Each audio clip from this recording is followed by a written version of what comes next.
আসসালামু আলাইকুম এভরিওয়ান। আজকে সেকেন্ড দিন আমাদের সি প্রোগ্রামিং শেখার জার্নির।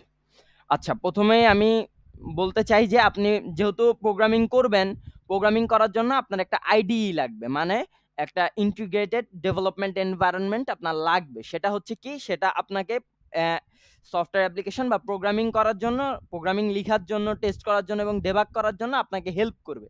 সেটা আপনাকে ডাউনলোড করে নিতে হবে। তো আমি যখন সি প্রোগ্রামিং শিখেছিলাম তখন আমি ২ টা আইডি ইউজ করতাম। একটা হচ্ছে যখন আমার নেট কানেকশন থাকতো তখন আমি এই যে এখানে যেটা দেখতে পাচ্ছেন, এটা হচ্ছে অনলাইন জিডিবি। এটা অনলাইন একটা কম্পাইলার। এটা অনলাইনে ইউজ করা যায় এবং তেমন কোনো মানে খুব ল্যাকিং করবে না বা ভালোভাবে চলবে। যদি আপনার নেট কানেকশন ভালো থাকে তাহলে আমি সাজেস্ট করব যে আপনি অনলাইন জিবিডি ইউজ করেন, এবং আপনি যদি অফলাইনে কোড শিখতে চান তাহলে আপনি ইউজ করতে পারেন কোড ব্লকস। কোড ব্লকস আপনার মানে একদম একটা অ্যাপ্লিকেশন ইনস্টল করতে হবে, আর অনলাইন জিবিডি একটা ওয়েবসাইট যেখানে গিয়ে আপনি প্রোগ্রামিং করতে পারবেন, এবং আপনি অনলাইন জিবিডিতে অনেক প্রোগ্রামিং ল্যাঙ্গুয়েজে প্রোগ্রাম করতে পারবেন। তো আইডি হিসাবে সি প্রোগ্রামিং এর জন্য আছে কোড ব্লকস আর অনলাইন জিবিডি। প্রথমেই আমরা আইডির ব্যাপারে কথা বলে নিলাম। তো প্রোগ্রামিং এর ফিলোসফি আছে একটা। আপনি যেহেতু প্রোগ্রামিং করবেন, প্রোগ্রামিং করার জন্য আপনার একটা ফিলোসফি বুঝতে হবে। সেটা আমি কালকেও বলেছিলাম, কিন্তু আজকে আবার দেখায় দিব, কারণ এই জিনিসটা জানার প্রয়োজনীয়তা অনেক। কারণ এটা যদি আপনি ভালোভাবে ফিল করতে না পারেন তাহলে হয়তোবা অনেক দিন আপনি কোড করবেন, তারপরেও হয়তোবা আপনি একদম ভালোভাবে বুঝতে পারবেন না যে আমি কেন কোড করতেছি। তো প্রথমে আপনি যখন কোড করবেন বা একটা সফটওয়্যার বানাবেন বা একটা প্রোগ্রাম বানাবেন, সেই প্রোগ্রামের ভিতরে আপনাকে আপনার ইউজার কিছু ইনপুট দিয়ে দিবে। এই যে এখানে দেখতে পাচ্ছেন কিছু ইনপুট দিয়ে দিবে, এবং আপনি ইনপুটগুলোকে নিয়ে একটা প্রসেসিং করবেন। এবং অ্যাজ এ প্রোগ্রামার আপনার সার্থকতা এটা না যে আপনি একটা টুল ইউজ করতে পারেন। আপনার সার্থকতা এটা, আপনি প্রসেসিং কিভাবে হয় প্রোগ্রামটা সেটা ভালোভাবে চিন্তা করতে পারেন। আপনার থট প্রসেসটা হচ্ছে আপনার মানে সবচেয়ে ভ্যালুয়েবল টুল। তো প্রসেসিংটা আপনার খুব ভালোভাবে করতে হবে, এবং খুবই এফিশিয়েন্ট ওয়েতে যদি মানে একটা প্রবলেমের প্রসেসিং করতে পারেন তার মানে আপনি একটা ভালো প্রোগ্রামার। তো ইনপুট নিবেন ইউজারের কাছ থেকে, প্রসেসিং করবেন, দেন একটা আউটপুট দিবেন। যদি আমি একটা রিয়েল লাইফ সফটওয়্যারের ক্ষেত্রে দেখাই যে চ্যাট জিপিটিতে আমরা প্রম্পট দেই, কোনো কিছু লিখি, লেখার পরে ও আমাকে এটা প্রসেসিং করে দেন একটা আউটপুট দেয় যেটা আমরা দেখতে পাই। বুঝতে পারলেন? এটা হচ্ছে প্রোগ্রামিং এর ফিলোসফি। তো আমরা একটা প্রোগ্রামিং প্রবলেমকে প্রথমে মানে একটা প্রবলেম আমরা মানে ফিল করলাম যে এই প্রবলেমটা সলভ করা উচিত। দেন আমরা প্রোগ্রামিং করতে বসে যাই না। আমরা আসলেও একটু অ্যালগরিদম গুলা লিখি যে আসলে একটা জিনিস মিস হইছে, অ্যালগরিদম লিখি নাই। আচ্ছা, ফ্লো চার্ট হচ্ছে কি? আপনি ফ্লো গুলা লিখবেন যে আমি কোখান থেকে শুরু করব, কি পর্যায়ে যাব, কোনখান থেকে কোনখানে যাব, প্রোগ্রামিংটা কিভাবে রান করবে, কোনখানে স্টার্ট করব, কোনখানে আমি একটা প্রসেসিং বসাবো, কোনখানে আমি একটা ডিসিশন নিব, কোনখানে ইনপুট নিব, কোনখানে আউটপুট নিব, এগুলো। আর এই যে সাইন সিম্বল গুলো দেখতে পারতেছেন, এটা হচ্ছে একটা ফ্লোচার্ট লেখার ক্ষেত্রে এই ৪ টা সিম্বল ইউজ হয়। আরো হইতে পারে আমি জানি না, কিন্তু আমার জানা মতে এই ৪ টাই ইউজ হয়। এবং আমি দেখায় দিব যে কিভাবে একটা ফ্লোচার্ট লিখতে হয় এরপরের স্লাইডে। এটা হচ্ছে একটা নাম্বার কি ইভেন নাকি অড, সেটা আপনাকে মানে সলভ করার একটা ফ্লোচার্ট আমি এখানে দেখাইলাম। প্রথমে আপনাকে স্টার্ট করতে হবে প্রবলেমটা বা প্রোগ্রামটা স্টার্ট করতে হবে। দেন আপনাকে একটা রিড এ নাম্বার মানে ইনপুট নিতে হবে। একটা নাম্বার আপনি ইউজারের কাছ থেকে ইনপুট নিবেন। দেন ওই নাম্বারটাকে ২ দিয়ে ভাগ করবেন। ভাগ করে ভাগফল না কিন্তু। ভাগশেষ মানে রিমাইন্ডার। রিমাইন্ডার যত থাকবে ওটা হচ্ছে গিয়ে 0 হইতে হবে। ২ দিয়ে ভাগ করলে রিমাইন্ডার যদি 0 হয় তার মানে এটা হচ্ছে একটা ইভেন নাম্বার। আর যদি ১ হয় অবশ্যই ১ হবে। ১ যদি হয় মানে আমি এখানে ইয়েস নো লিখে দিছি। ১ যদি হয় তার মানে আপনার এটা ইভেন, সরি অড।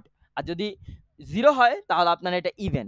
এবং অড হোক আর ইভেন হোক প্রোগ্রামটা একদম লাস্টে শেষ করে দিতে হবে। এটা হচ্ছে একটা ফ্লো চার্ট। আচ্ছা, এবার আমরা কথা বলবো ভ্যারিয়েবল নিয়ে। আচ্ছা, প্রোগ্রামিং করার সময় আমরা অনেক ভ্যারিয়েবল ধরবো। আপনারা এখন হয়তোবা আস্ক করতে পারেন যে ভাইয়া ভ্যারিয়েবল কি গণিতের ভ্যারিয়েবলটাই? হয়তোবা যারা যারা অনেক গণিত পারেন তারা হয়তোবা আস্ক করবেন যে ভাইয়া এটা কি গণিতের ভ্যারিয়েবলের মতো নাকি? হ্যাঁ, এটা গণিতের ভ্যারিয়েবলের মতো, কিন্তু যদি আপনি ভ্যারিয়েবলই কি না বুঝেন তাহলে আমি আরেকটু ইজি করে বলি। ধরেন আপনি আজকে বাসা থেকে বের হইলেন। আজকে ওয়েদারটা খুবই ভালো, রোদ আছে। অ্যা রোদ মানে রোদ বলতে কি মানে আবহাওয়াটা খুবই সুন্দর, এবং আপনি একটা ট্যাক্সি ড্রাইভারকে গিয়ে বললেন যে, "ভাই মতিঝিল যাইবেন নাকি?" সে বলল, "ইয়েস, যাবো।" ভাড়া কত? 200 টাকা। আরেকদিন মনে করেন বৃষ্টি হচ্ছে, ওই দিন যেয়ে বললেন যে ভাই মতিঝিল যাবেন নাকি? ট্যাক্সি ড্রাইভার বলল হ্যাঁ যাবো। আপনি জিজ্ঞেস করলেন কত টাকা? উনি বলল 250 টাকা। আবার আপনি আরেকদিন আপনার ওয়াইফকে নিয়ে গেলেন বা আপনার গার্লফ্রেন্ডকে নিয়ে গেলেন, তখন বৃষ্টিও হচ্ছে, আপনি ট্যাক্সি ড্রাইভারকে বললেন মামা যাইবেন নাকি? সে বলল হ যামু। কই যাইবেন? মতিঝিল। কত দেওয়া লাগবে? সে বইলা দিল 350 টাকা। তার মানে এই ট্যাক্সি ড্রাইভার কিন্তু খুবই চালু মাল। সে মানে একেক সময় একেক পরিবেশে আপনার কাছ থেকে একেক ভাড়া নিতেছে, যদিও দূরত্ব একই। এই জিনিসটা কি? মানে এই যে মানে গাড়ির ভাড়াটা, এটা কি? এটা একটা জিনিস যেটা able to vary, মানে মানে ভ্যারি করতেছে। বুঝতে পারছেন? এটার মানটা ভ্যারি করে। এই যেই জিনিসটা able to vary, ওই জিনিসটাকেই বলা হয় ভ্যারিয়েবল। আবার ধরেন আপনি চাল কিনতে গেলেন। আজকে ১ সপ্তাহ আগে চাল কিনতে গেলেন ৭০ টাকা। এখন ২ মাস পরে গেলেন ৭৫ টাকা। আবার ১ বছর পরে যাবেন হয়তোবা ৮০ টাকা বা ৬০ টাকা, যেটাই হোক দাম কমবে বা বাড়বে। এইখানে চালের দামটাও কিন্তু একদম ফিক্স না।